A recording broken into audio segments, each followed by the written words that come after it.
Değerli dostlar, sevgili arkadaşlar, yayınıma hoş geldiniz. Bu bölümde de size Galatasaray'ımızın son yaptığı lig maçı ve bundan sonraki olacakları, sosyal medyada kopan fırtınaları ve gelişmeleri elimden geldiğince size anlatmaya çalışacağım. Evet, son maçta neler oldu, neler bitti? Haydi hemen önümüze istatistiklerimizi açalım ve işe koyulalım. Evet değerli dostlar, hafta sonu Galatasaray'ımız gene kazandı.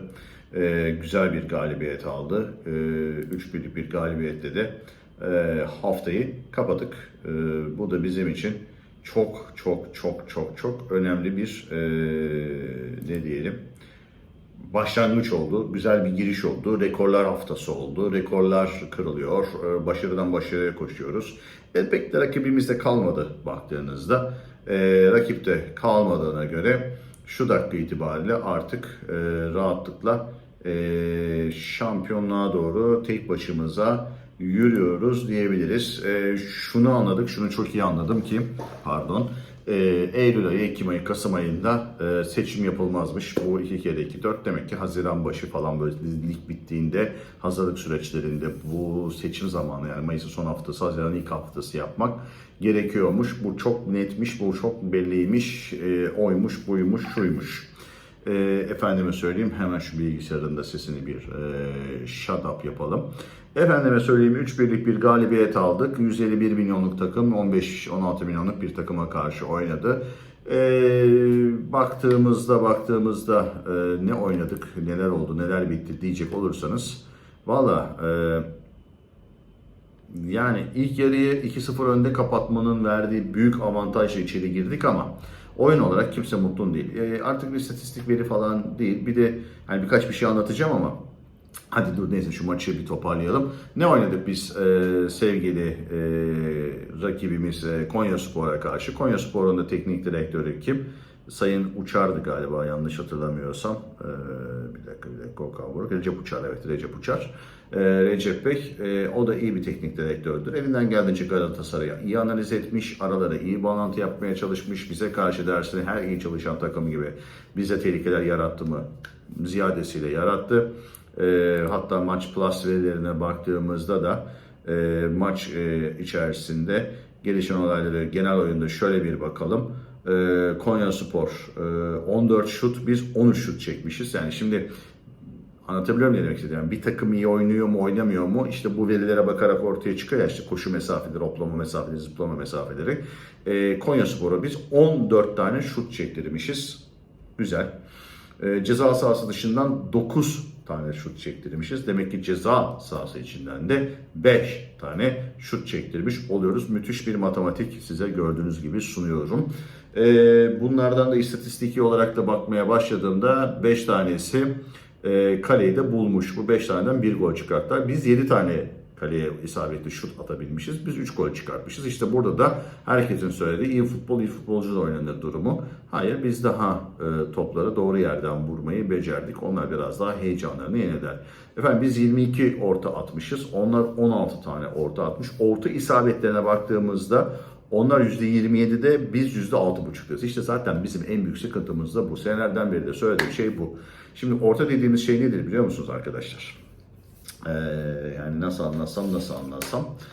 Bunu bir sonrakinde, hafta arasında böyle bir teknik analiz programı yapmak istiyorum. Orada uzun gene çizimlerle anlatacağım ama kısaca hadi bilgilendirmek için şöyle yapalım. Ceza sahasının kalesini burası düşünün. Hatta oraya da ben size bir tane kale çizeyim. Tamam mı babalar? Ceza sahası çizelim. Bir tane kale çizelim. Penaltı noktası çizelim. Bir de bunu çizelim. Tamam mı? Gördük mü? Şimdi bizim yaptığımız hatalar ne biliyor musunuz? Bizim yaptığımız hatalar, ben hep kıçımı yırtıyorum, şu alana girmemiz gerektiği konusunda. Şuraya ve şuraya. Avrupa buraya, yani şuraya sokup insanları buradan gol atmaya çalışıyor. Ne zaman biz zaten şu alanlara giriyoruz? Bir önceki maçta hatırlayın, Ahmet Kutucu buraya koşu attı, içeri gönderdi. Bu maçta buradan orta geldi, Yunus arkaya atladı, Icardi buradan vurdu, gol oldu.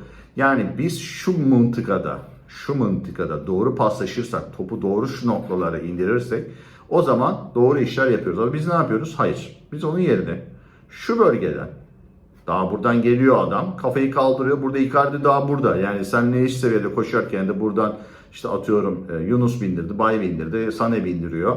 Anlatabiliyor muyum? Daha burada içeri girmeden yani şu alanda kalabalıklaşmadan buraya doğru koşu atan adama buradan orta kesiyoruz. Olmadı buradan orta kesiyoruz. Buradan kes, buradan kes. Buradan kes, buradan kes. Niye? Çünkü burayı bize kalabalık tuttuklarında biz sürekli set ucumunda buraya döndür topu, buraya döndür topu. Bakıyoruz ki buradan içeri danamadık, buradan da orta kesemedik, her tarafı kapattılar. Top şuradayken geçen maç, bak şuradaydı, hiç unutmuyorum, Sané'deydi. Buradan buraya verdi, buradan topu Uğurcan'a kadar geri döndü. Anladınız mı? Heh. Niye? Çünkü Alcaran'ı açacağız, bizim tek yapabilir. Biz ne zaman gol bulduk? Ne zamanlar gol buluyoruz? Kontratak futbolunda güzel gol buluyoruz ya da rakip defans yerleşmediğinde güzel top buluyoruz. Geçen sene herkes itiraz ediyordu ya uzun top, uzun top, uzun top, uzun top diye. Okan Buruk dedi ki bir maçtan sonra ben de uzun top oynanmasını istiyorum. Biz de pasta çıkalım istiyorum ama ileride Osimhen olduğu için takımın kolayına geliyor. Vuruyor topu ileri, vuruyor topu ileri ama bizim böyle bir taktiksel anlayışımız yok demişti. Bu hafta biz golleri nasıl attık? Uğurcan topu 2 kere uzun şişirdi. Her iki uzun şişirmemizde de biz gol pozisyonu yakaladık. Tam oturmayan rakip, adam paylaşımı yapamayan rakip, kalabalıklaşamayan rakip, ceza sahası dışında bizi karşılayan rakibi aldık. Hızlı adamlarla topu tık tık tık tık tık 2 pasta golü bulduk. Bu ne periz, bu ne lahana turşusu demeyeceğim. Diyemiyorum. Anlayan anlıyor. Efendim şimdi neydi bu maçta da zaten yani sıkıntı şu.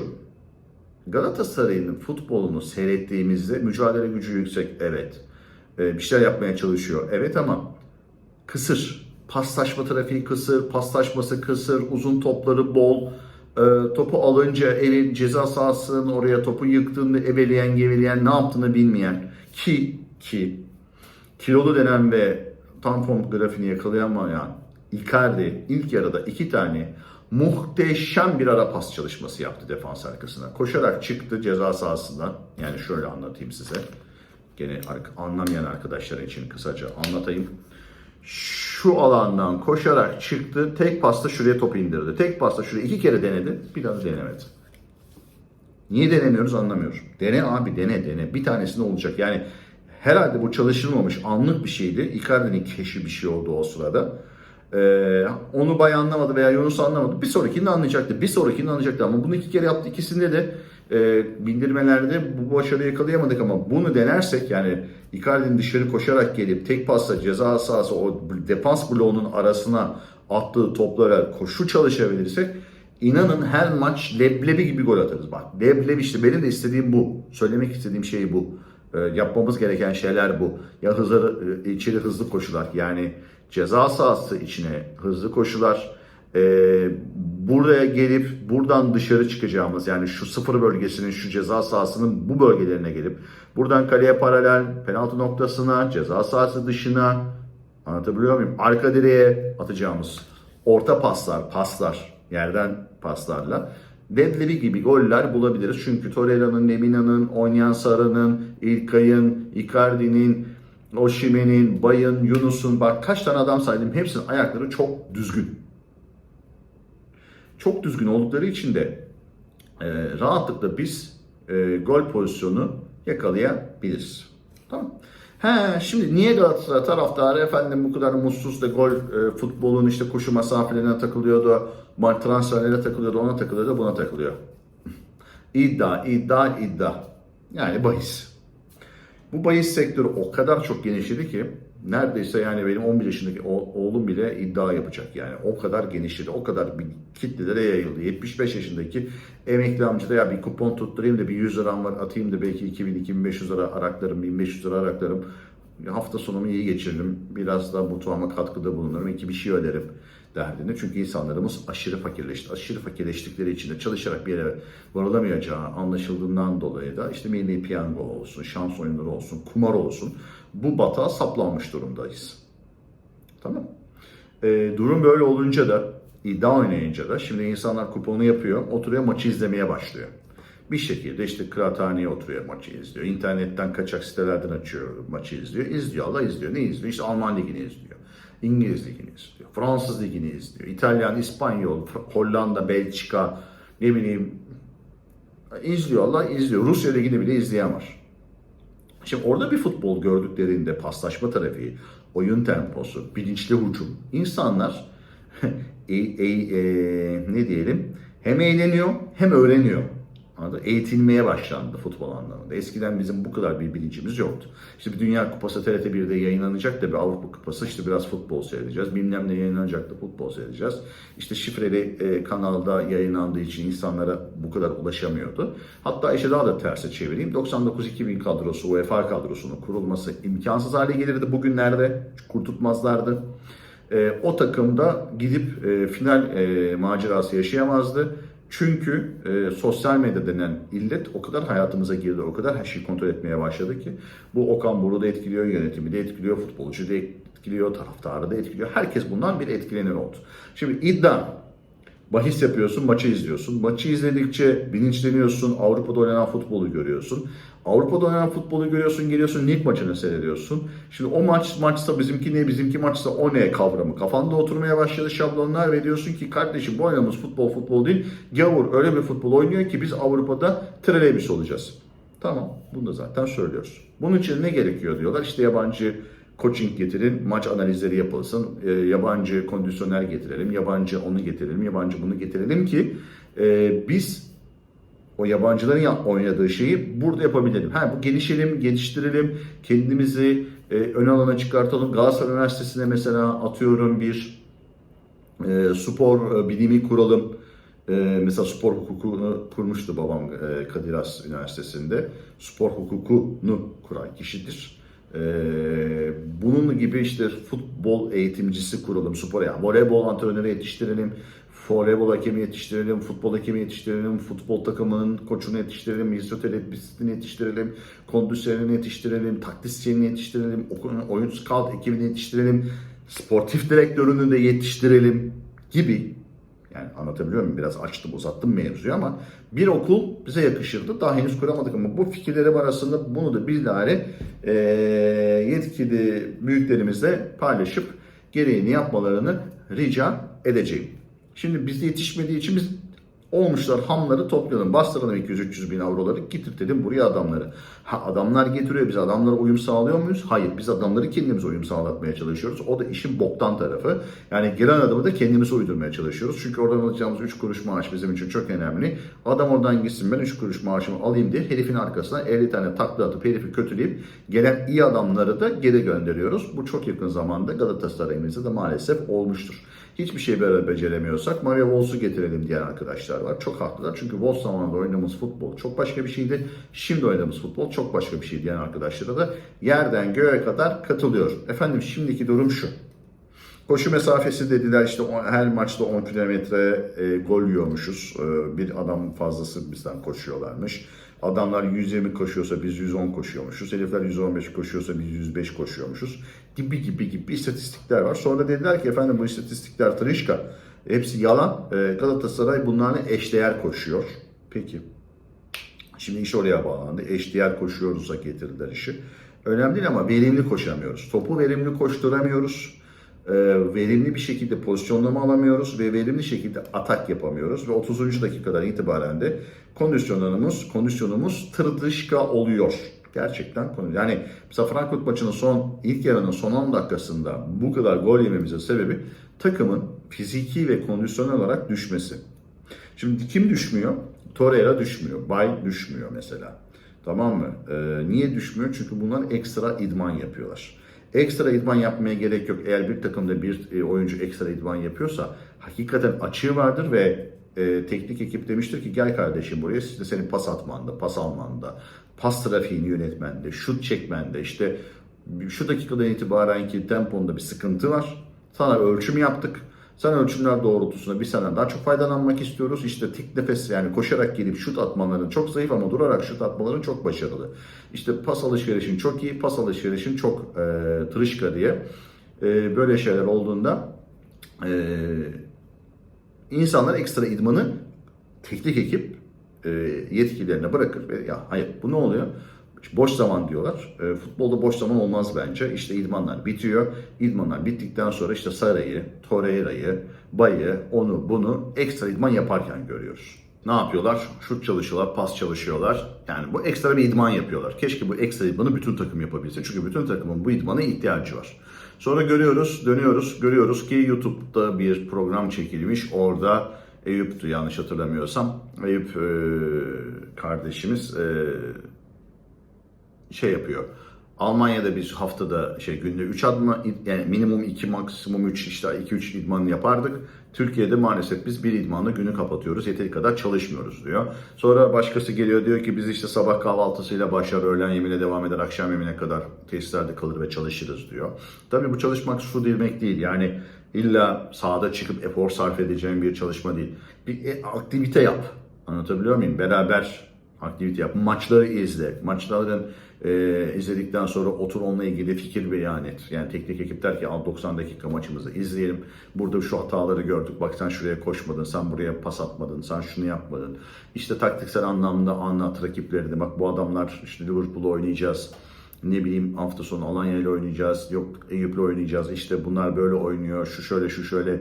Bak şimdi teknik analizden arkadaş size bir 15 dakikalık 20 dakikalık, yarım saatlik bir anlatımda bulunacak.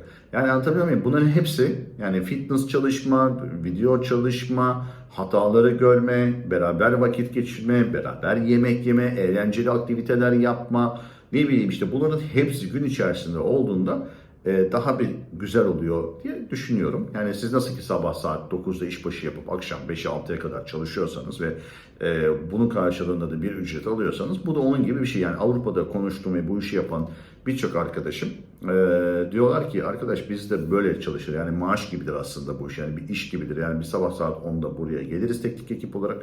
Akşam saat 18'e kadar mesaimiz tamamlar. Çıkarız, kalmamız gerekiyorsa kalırız. Bazen erken çıkarız, bazen geç çıkarız ama genel itibariyle saat 10'dan akşam 6'ya kadar teknik ekip ve futbolcular gün içerisinde mesai harcarlar. Tesislerin içerisinde çünkü biz tesislerimizde onlara her şeyi sağlarız derler. Bunlar ne zaman ailelerini görecek? İşte yok kamplara hafta sonu uçuyor, geliyor, maç günü gidiyor, geliyor falan filan. Orada da Arda'nın bir öğretisini hemen öğreteyim. Ne diyordu Arda? Bizde kamp diye bir şey yok.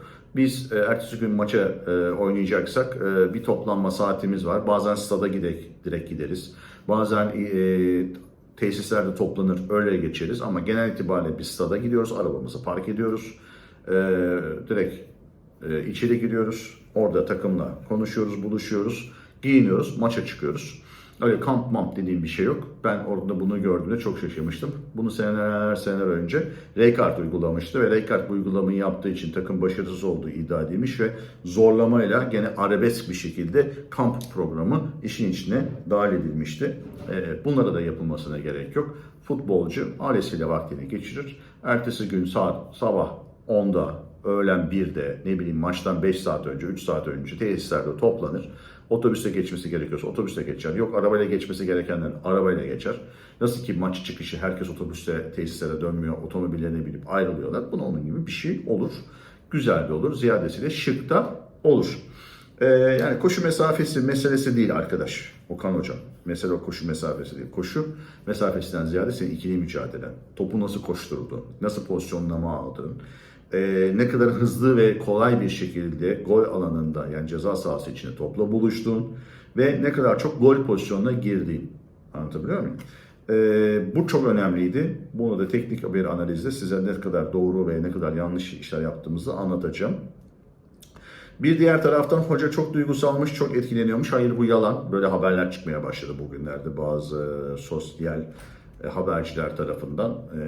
Maalesef değil. Okan Hoca'nın böyle bir beyanı yok. Hatta herkes çok stresliyken, çok kötü durumdayken ben çok emindim ve maçlara gayet emin hazırlanıyordum. Millet panik halindeydi. Ben de hiç de panik halinde değildim diye beyanatı var. Ben soğukkanlı ve sakin bir adamım, ne yapacağımı bilen bir adamım. Ben hiç heyecanlanmam, hiç de panik yapmam, hiç de duygusallaşmam diyen bir adam. O yüzden bunun da üstünü çiziniz.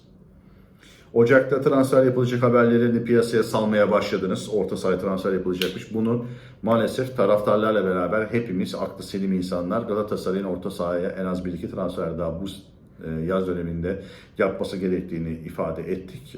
Fakat boşa çıktık.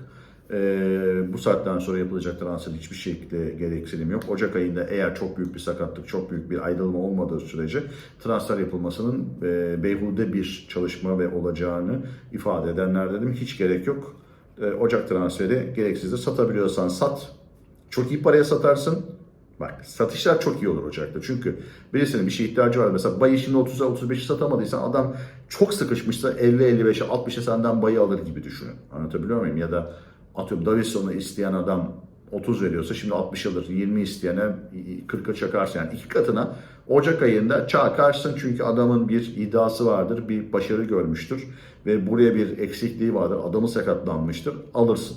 Ha, sen almaya kalktığında da aynı şey başına geleceği için sen alma ama sat. Yani Ocak ayları satış, yaz ayları alıştır. Ben yani bunu her zaman böyle görürüm. Maçın da analizini yaptığımıza göre şimdi gelelim önümüzdeki hafta oynayacağımız maçla ilgili. Cuma günü maçımız var. Gene lig maçımız var. Ondan sonra Liverpool'a gidiyoruz. Efendim herkesin Liverpool'la ilgili bir ümitsizliği var. Ben hiç öyle düşünmüyorum. Eğer istersek berabere de bitirebiliriz. Çok iyi oynarsak kazanabiliriz. Çok kötü oynarsak fark diyebiliriz. Yani üç tarafı, üç farklı bir sonuca doğru giden bir şey ama burada önemli olan herkesin, Okan Hoca'nın anlamak istemediği şey şu. Biz daha bu kadronun çok daha iyi futbol oynayabileceğinin farkındayız. Okan Hoca da farkında. Bunun için de daha iyi bir teknik ekibe ihtiyacı duyduğumuzu hissediyoruz. Bunu da anlayışla karşılanmasını rica ediyoruz. Lütfen sevgili Okan Hocam bu sese kulak ver. Çünkü şu anda oynatmaya çalıştığım futbol iki yönlü bir futbol. Yani 24 yaptım ama iki yönlü futbol oynuyoruz. Artık bu kanada uzun, defans arkasına uzunların dışında da topu deli damlar gibi çevirmeden ceza sahasında topla buluşturabileceğin öğretilere geçme zamanı. Bunu yaptın, yapamadın. Şu anda rakipsiz bir ortamdayız. Artık rakibimiz yok ve şampiyonluğa doğru koşar adım gidiyoruz. Ligde sen şampiyon olursun. Avrupa'da da başarısız olmaya devam ederiz bu tempoyla ve bu futbol anlayışıyla. Ya otur, ne demek istediğimizi sakin kafa, Karadeniz'in adını bir kenara bırak. Galatasaray'ın hayrı içinde bu çocuklar, bu insanlar bir şeyler anlatıyorlardı. Burada bir para pul istemiyorum. Kimseden de bir troll anlaşmam yok. Kimsenin adamı değilim. Kimsenin bir sözcüsü değilim. Anlatabiliyor muyum? O yüzden bunu lütfen iyi bir Galatasaraylıların, benim gibi bir sürü Galatasaray sosyal medyada haber veya işte yorumculuk yapan arkadaşların, aklı selim olanları da göz önüne alırsan rica ediyorum lütfen sesimize kulak ver ve bu işi çöz. Evet, önümüzdeki haftaki maçı da dediğim gibi rahatlıkla kazanacağız. Alanyaspor'da Alanyaspor oynuyoruz. Kolay bir maç mı? Değil. Mücadele etmeden kazanamazsın. Yürüyerek kazanamazsın ama biz kazanıyoruz. İyi ayaklarımız var. Ondan sonra Avrupa'ya gidiyoruz. Liverpool'la oynayacağız arkadaşlar. Yani 26'sı Alanya'dayız. 30'u Liverpool'dayız. Liverpool'la oynuyoruz. Önemli bir maç. İçeride oynuyoruz. Bir de onun da avantajı var. Yani çok yorulmayacağız. Çok bir Alanya'dan hemen döndükten sonra idmanımızı yapabileceğiz. İçeride oynuyoruz. Çok avantaj. Seyircimizin de o gün çok iyi performans göstereceğini düşünüyorum. Binaenaleyh ya Liverpool'un hayran oynadığı futbolu izleyip 1980'lere dönüp Türkiye'deki futbolun gelişemediğini göreceğiz.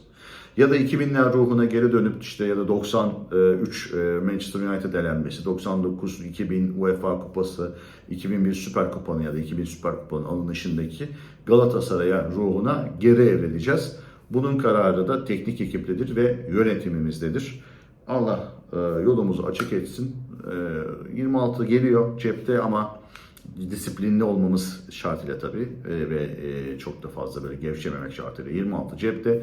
Geri kalanına Avrupa'ya da bakacağız. Efendim beni dinlediğiniz ve vakit ayırdığınız için çok teşekkür ediyorum. Lütfen beğenmeyi ve takip etmeyi de unutmazsanız 10 numara 5 yıldız bir iş yapmış olursunuz. Sevgi ve saygılarımla hepinize.